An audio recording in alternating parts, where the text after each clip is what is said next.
1975 সাল 15ই আগস্ট, সেই দিন আমার বাবা জাতির পিতা বঙ্গবন্ধু শেখ মুজিবুর রহমান বাংলাদেশের রাষ্ট্রপতি, তাকে নির্মমভাবে হত্যা করে, একই সাথে হত্যা করে আমার মা বেগম হাসিনা মুজিব।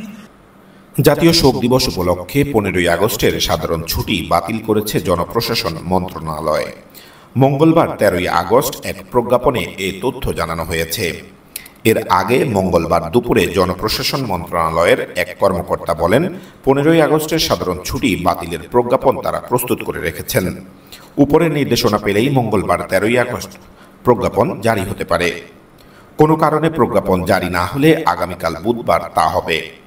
তার আগে অন্তর্বর্তীকালীন সরকারের স্বরাষ্ট্র উপদেষ্টা ব্রিগেডিয়ার জেনারেল অবসরপ্রাপ্ত এম সাখাওয়াত হোসেন বলেন, আজ বিকেলে 15ই আগস্টের ছুটির বিষয়ে আমরা আলোচনা করব, সেখানে বিষয়টি নিয়ে সিদ্ধান্ত হবে।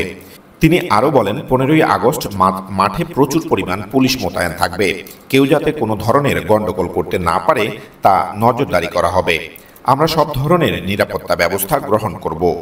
পুলিশ, বিজিবি, র্যাব থাকবে, প্রয়োজনে সেনাবাহিনীও থাকবে। 15 আগস্ট আজকে বিকালে আমরা বসবো, উই উইল ডিসকাস। যেটাই হয় there will be heavy presence of police, কেউ যাতে কোনো রকমের গণ্ডগোল করতে না পারে। মহামান্য রাষ্ট্রপতির কাছে আমাদের কিছু রেকমেন্ডেশন চলে গিয়েছে, আমি নাম বলবো না এই মুহূর্তে। তারপরে তারা উন্মুক্ত থাকবে কি থাকবে না সেটা নিয়ে আলোচনা হবে। প্রসঙ্গত, বিগত আওয়ামী লীগ নেতৃত্বাধীন সরকারের সময় 15ই আগস্ট জাতীয় শোক দিবস পালিত হয়ে আসছিল। তবে গত 5 আগস্ট সরকার পতনের পর 15ই আগস্টের ছুটি বাতিলের দাবি জানিয়ে আসছিল বিভিন্ন মহল। আমরা 15ই আগস্ট শোক দিবস সহ বিভিন্ন গুরুত্বপূর্ণ সিদ্ধান্ত যে সরকার নিয়েছে সেগুলো রিভিউ করতে বলেছি।